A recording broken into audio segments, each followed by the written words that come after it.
As many of you know, the country music capital of the world is Nashville, Tennessee. But the influence of country music came from all around the world. Today, we're headed to the country music capital of the West Coast, Bakersfield, California. Home to some 400,000 people, Bakersfield is more than just fields and oil rigs. It's the home of country music's iconic Bakersfield Sound that would help define a whole generation of country music. A city with a history so deep their museum stretches over 16 acres. Oh, wow. Wow. Sprinkle in some delicious chow from Ethel's Old Corral, and this trip becomes a must. So let's go. The streets of Bakersfield are calling. Central California definitely has its own vibe. From the laid-back latitudes of the Central Coast to the scenic wonders of the Sierra and all the amazing people, cultures, food found in the great cities and towns of the San Joaquin Valley. I'm on a mission to explore the festivals, the hidden gems, the history, and the stories that make up this great place I love to call home. I'm Roy Sizemore, and we're hitting the road. When you think of Bakersfield, the first things that come to mind are probably ag and oil. But this city has much deeper roots in pop culture than you may think. Today, we're visiting the Buck Owens Crystal Palace to get a better idea of what makes Bakersfield so iconic in the world of country music. Also, what even is the Bakersfield Sound? Well, let's find out. I'm here with Jim Shaw. He's one of the directors for the Buck Owens Foundation. Yes. And you're a buckaroo as well. Yes, I am. All right, well, now what all do you play? I'm the keyboard player. And you've been here the entirety of the Crystal Palace, right? Oh yeah, and decades before that. Right. When did you guys build this? This was 96 when we opened. What was the whole plan behind it, kind of? On the road in the 70s when we were traveling all the time, Buck always talked about having his own place so he could sleep in his own bed at night and have people come and see him instead of traveling. And so we talked about it forever and started getting serious in the early 90s and putting together ideas, and finally started construction in 94, and it took a long time because Buck kept changing his mind. But anyway, 130 change orders later, we opened up in 96 and have been going for 28 years.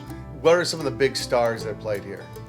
It'd be easier to list the ones that haven't, but Garth Brooks, the Dixie Chicks, Lady A, Brad Paisley, Dwight Yoakam, pretty much everybody. Everyone. Now, I hear Garth Brooks has a special story about this place. Garth proposed to Trisha at the Crystal Palace. That's awesome. Yes. That's wild, man. Yes. Can you tell me about this crazy car right here, too? Yeah. Well, I mean, it's kind of the elephant in the room right now. I probably should mention this. What's the story here? It's a Grandville Pontiac. Everybody thinks it's a Cadillac, but it's not. Okay. But it was built by the rodeo Tailor to the Stars, Nudie, in Los Angeles. He built it for Elvis on spec. He was going to give it to Elvis to see if he could sell him a bunch of suits. Okay. And Colonel Parker and all his minions would not let him get close to Elvis because they knew what he was up to. So after he got frustrated, Buck was down there one day getting some suits in Hollywood, saw this car in the back and said, "What's the deal on that?" He heard the story, and Nudie says, I'd sell it today for whatever I got in it. I'm so sick of looking at it. And so we got it for $11,000. Really? Well, in 1973. Oh, okay. I was going to say, because just the silver dollars, the guns and everything. Yeah. How'd you get it in here? During construction, before the roof went on, it came over with a crane. Okay, that makes so much more sense, because I'm like, did you take... I was thinking you took it apart piece by piece and then put it all together. That's how we'll have to get it out if it ever came out. Oh, God, no. I think it's here forever. I think so. This hot rod is definitely not going anywhere anytime soon, but I came here for more than just cool cars and cool bars. Una cerveza, por favor. I need to know what makes the Bakersfield Sound. So when people think of Bakersfield, you think oil, cotton, agriculture. My mind jumps to music immediately, like the whole Bakersfield Sound. I mean, you guys created your own thing. Can you tell me a little bit about that? That's probably the number one question I'm asked. What is the Bakersfield Sound? Yeah. Why Bakersfield, and why not the Merced Sound, the Madera Sound, the Fresno Sound? Right. And in thinking about that, I think what it is after the Dust Bowl and the migration here and all these Right. guys playing music in all the valley towns, it could have been any of them. But what happened here was Buck Owens, in his proximity to Los Angeles, went over to the Hill and started recording with Ken Nelson down there at Capitol Records, and got a record deal and became very successful, and opened the door to Merle Haggard, who did the same thing. And so now you got Buck Owens and Merle Haggard in Bakersfield, famous throughout the country and the world. Right. And so basically I think that's what it was. If they'd been somewhere else, it would have been... The Modesto sound, the Yes, Fresno exactly. sound. Country music was ready for something new about that time. It had gotten very smooth and polished, and Very Nashville. yeah, and I think there's a great parallel to rock music at that time, which was huge productions and stuff like that. And the Beatles came, and when you got four guys and there's space between the notes, you know what I mean? It's I got very you. raw and edgy, and then you got Buck and the Buckaroos, four guys, and there's space, and there's a whole different raw sound. And I think music was ready for it, and thus he took off. This place brings up so many memories for me growing up in the country, watching old hee-haw episodes with my grandpa. So much memorabilia, so much history. The photos that line these walls tell you everything you need to know about the Buck Owens Crystal Palace. Seriously, I could hang out here and just look around for hours. All right, tell me what's going on in this picture here. This is a favorite picture. This is Don Rich, who was my boss. He's the leader of the Buckaroos. Okay. And myself, in between songs in the recording studio, messing around, probably 2 or 3 years after I started with the Buckaroos. Right. And he died a year and a half later in a motorcycle accident. Oh, And, wow, yeah. I didn't know that. And I became the leader of the Buckaroos at that time, but I'd give anything for him to still be here. Yeah, right. And you guys, you'll not only play with Buck, but the Buckaroos, you've played with some other people too, right? You recorded. We were recording musicians for a lot of other people. Right. And yeah, we did an album with Arlo Guthrie, one Nice. with Goldie Hawn. That was fun. And She did a country album? Yeah, absolutely. She did an album up at her Buck Owens Studios here in Bakersfield. How did that sound? She sounded just like Goldie Hawn. Enough said on And that. I'll shed my blue tears. How much money do you have in pictures here? There's like pictures everywhere, but this is pre-digital, right? This is Oh yeah, like- we're talking about between $30,000 and $40,000 in Just blowing up? negatives and enlargements, and yeah, it was a big deal. Wow. And is this Buck here like doing a like honky tonk or Yeah, a school dance? that's or? the Blackboard. That was the famous club in the early days, and yeah, that was kind of how we got his start. Wow. No big stage, no arena, just some good old boys picking Yep. and playing. Yep. That's awesome, man. That is fantastic. I still can't believe the icons and heroes of mine that walked through these very halls and played on this very stage. So how many shows do you think Buck did on this stage? Well, he played almost every weekend for 10 years. Wow. So that's We'll do the math. 1,000. Yeah, there we go. Sure. He got back to his roots on this stage. He didn't come up here and do the Buck Owens show. Okay. Just go through his hits. He loved to play George Jones and Merle Haggard songs and his favorite old songs. So it's kind of like inviting people into his living room and having a jam session. To be honest, I'm just kind of excited to be on this stage that like so many people Yeah. Yeah. like heroes, music heroes of mine have been on here and still up into the future is still Oh, yeah. going to I be a bet you place. Dwight's played here 15 times. Brad Paisley 15 times easily.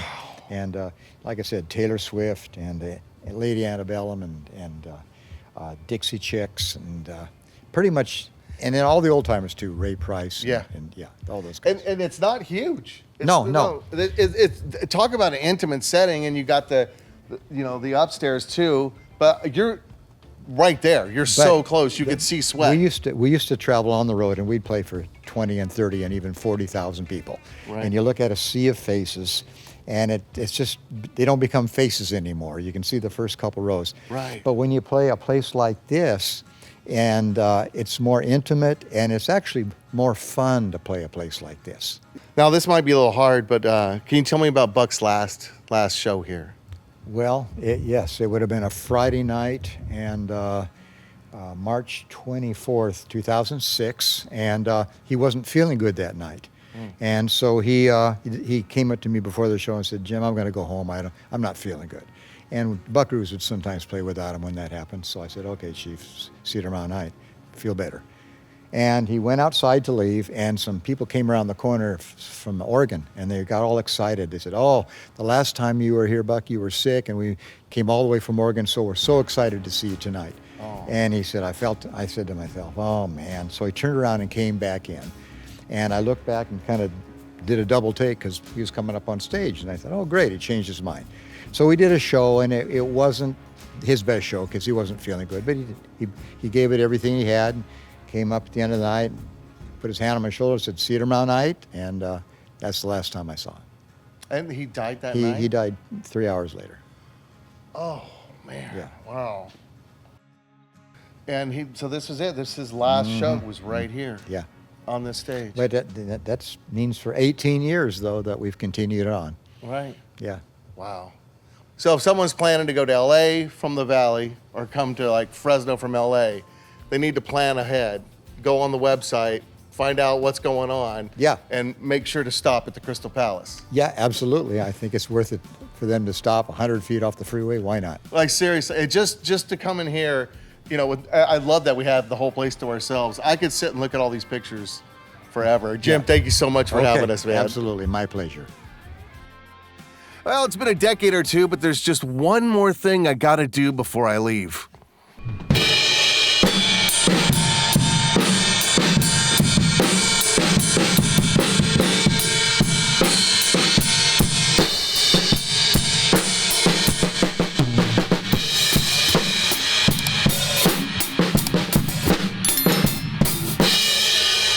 So yeah, it's been about 20 years since I sat behind a drum set, and I got to play on ones that so many like my favorite artists and favorite bands have played. So yeah, this is awesome.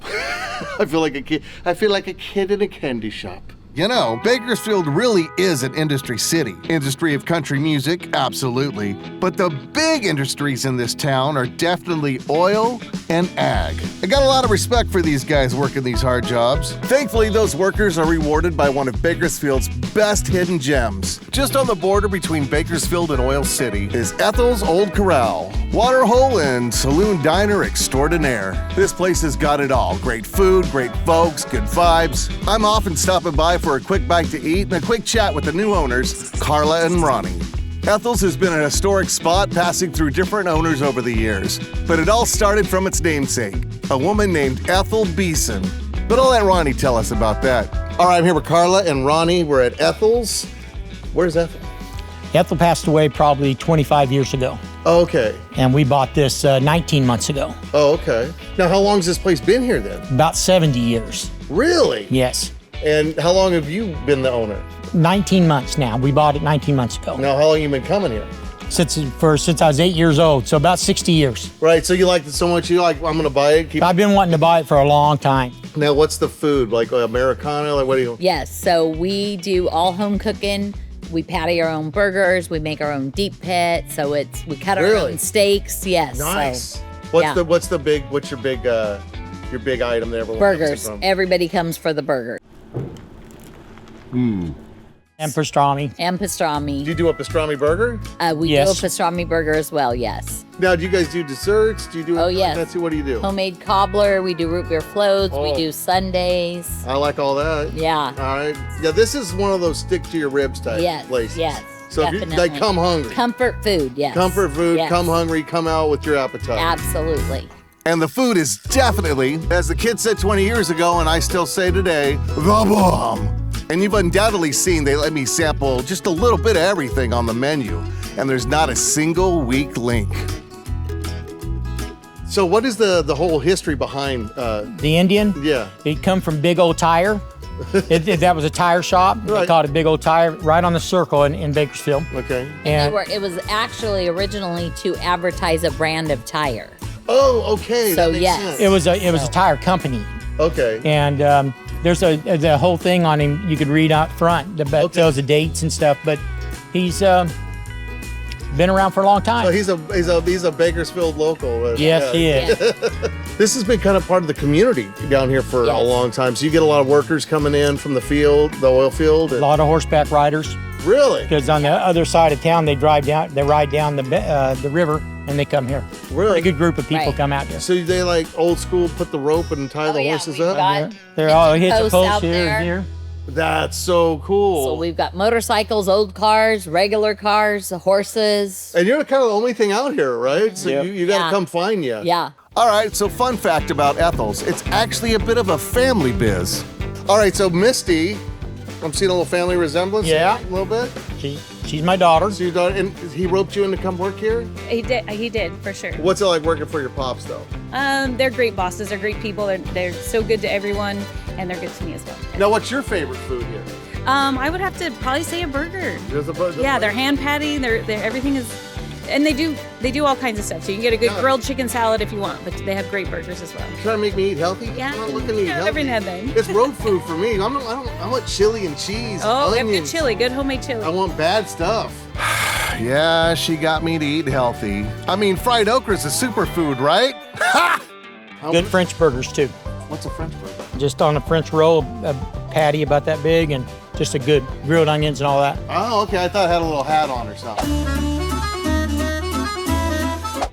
Ethel's Old Corral, seriously one of the best. Great food, great people, great vibe. This is a working man's bar. If you're a local or passing through Bakersfield and you've never come here, you owe it to yourself to check it out. Your tummy will thank you. Oh my God. And we're off to our last location of the day, the Kern County Museum. But first, we're gonna stop somewhere iconic, incredible, amazing. It's a big shoe. All right, so everyone said if you go to Bakersfield, you gotta see the big shoe. So, the big shoe. All right then. We're here at the Kern County Museum, chock full of a lot of history in Bakersfield. But today, what we're looking for, we're gonna look at that, but I'm also looking for Merle Haggard's house. Supposedly, his first house, his original house he grew up in, was gonna get torn down and they moved it here. So we're gonna go try to find it. The Kern County Museum takes up 16 acres. This place is so huge they needed their own street signs just to help us get around. But of course, I still found myself sidetracked. Well, I found the Bakersfield Sound exhibit, so I'm guessing Merle's house is probably really close. But before we find that, I want to go check this out. Walk the streets of Bakersfield. This place has everything, the old suits, the old instruments, even some of the old pieces of the honky-tonks. So this is just an image from Trout's. Trout's burned down a long time ago, but someone had stolen the sign. The owner said if it's ever found, we're gonna donate it to y'all. They filled out the paperwork, but it just disappeared for years and years and years, and then just recently turned up, so they're restoring it, and it's gonna be in this building soon. There's also letters that I don't even know how survived the test of time. This letter was written to Johnny Cavello by Bill Woods about Merle Haggard. Merle's address and phone number are written on the back of the letter. Johnny, here's one of the best boys I've run into lately. He writes songs, sings good, plays good, take off. He would sure be a good man for you. He has his guitar and equipment with him. Give him a listen. That's pretty awesome. That's before he was anybody, before he was famous. This is his intro. That's great, and they have the letter. That's so wild. Kids, letters are text messages written on paper with a thing called a pencil or ink pen. Now, I know Merle's house is right around the corner from here, but I got to thinking maybe you don't really know who Merle Haggard is. Merle was a country music artist that grew up right here in the Bakersfield area. As a troubled youth and young adult, Merle found himself doing some time in San Quentin prison. That's where his life changed. He witnessed one of Johnny Cash's legendary prison concerts, and it inspired him to pursue a music career. San Quentin, you've been living hell to me. So after getting out of the clink, he would submerge himself deep into Bakersfield's country music scene, where songs like I'm a Lonesome Fugitive and Mama Tried would propel him to stardom. Along with Buck Owens, Merle Haggard is seen as a pioneer of the iconic Bakersfield Sound, and his house is right here at the Kern County Museum. All right, guys, when you come to Pioneer Square, when you get to the rail cart, turn around, because that's Merle's house. And if you come along with me, I'm gonna show you some things here real quick. If you notice how the siding's different, the wood siding's different. The original house was originally a boxcar, a railroad boxcar. That'll also help you tie it in with that. And then they added this little front part on. But this is the house that Merle Haggard grew up in, and it was gonna get demolished, but a lot of people got together and saved it, and I'm gonna go inside. But first, let's do a quick history lesson. The Dust Bowl was one of the most challenging times in American history. It was a period between 1930 and 1940 of extreme drought, destructive winds, and massive dust storms, devastating the agricultural economy of the Midwest. Over 200,000 people would migrate out of the Midwest to California. Among those people, the Haggard family. And I'm gonna go inside.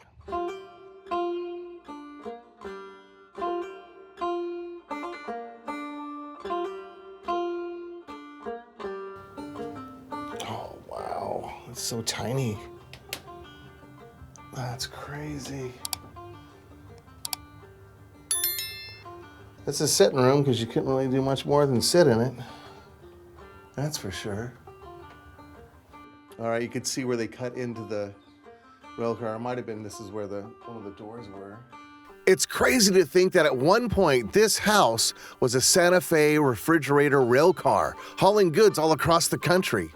That was until Merle's parents would move their family from Oklahoma to California, purchasing this rail car in 1935 and converting it into their home, the original tiny house. They probably put a bed out here in the sitting room, storage in the bench to take up less space. You could see all the old rail car. You could even see the railroad's name right there on that beam. Oh, wow. Yeah, they covered it up with like wallpaper. But this was an actual rail cart at one time. You know, it just shows you that like, it doesn't really matter where you come from, where you start. You can always end up bigger, better than what you grew up in. Because, I mean, living in a rail car and then becoming a huge star, it doesn't matter where you start, it's where you finish. The 16 acres that make up Kern County Museum are jam-packed with history. Everything from old schools and doctor's offices to an entire room dedicated to historic vehicles, like almost prehistoric some of these rides. It's an actual hand-pulled fire engine. So this would be clear way the heck over there. If you look at the picture, you see all those guys right there. It looks like a handle because it is. So they would pull this and run to the fire. It had the ladders, and you see the fire extinguishers on the side. There's even some buckets underneath there, and they could do like a bucket brigade, and that's wild. So no horses, no engine, just guys pulling it. What's your wheels made out of? Wood and metal? That's gotta be bumpy. All right, guys, so when we were coming down to Bakersfield, I was like, oh, we gotta go to Noriega's. Someone goes, oh no, that closed in 2020, but look, I'm in Noriega's. It was the famous Basque restaurant here in Bakersfield. This bar, though, it's giving me Shining vibes a little bit, a little Shining vibes on this one, but this is the original bar from Noriega's. Wow, and they even got the signs.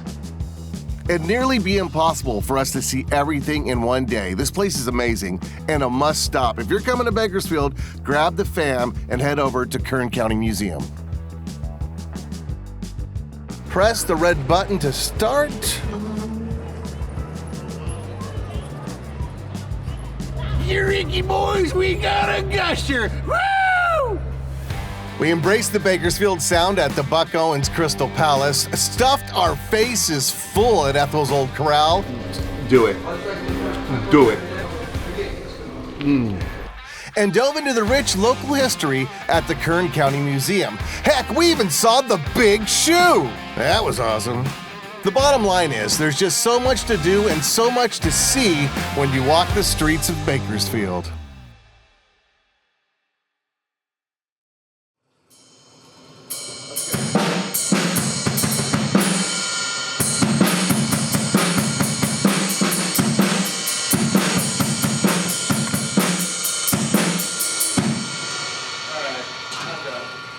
I am terrible. What happened? I used to be good. I used to be Thank you, Bakersfield!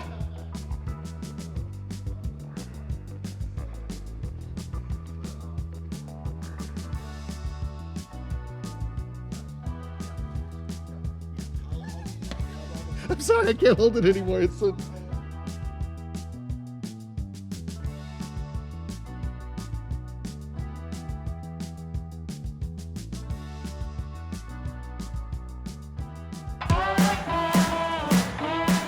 Hitting the road with Royce Sizemore is made possible by Measure P, expanding access to arts and culture. And of course, by viewers like you. Your support fuels the adventures and incredible connections that make the Central Valley special. Every journey we take, every story we share is thanks to you. Become a member today to help keep the good times rolling. Visit our website to learn more. Thank you.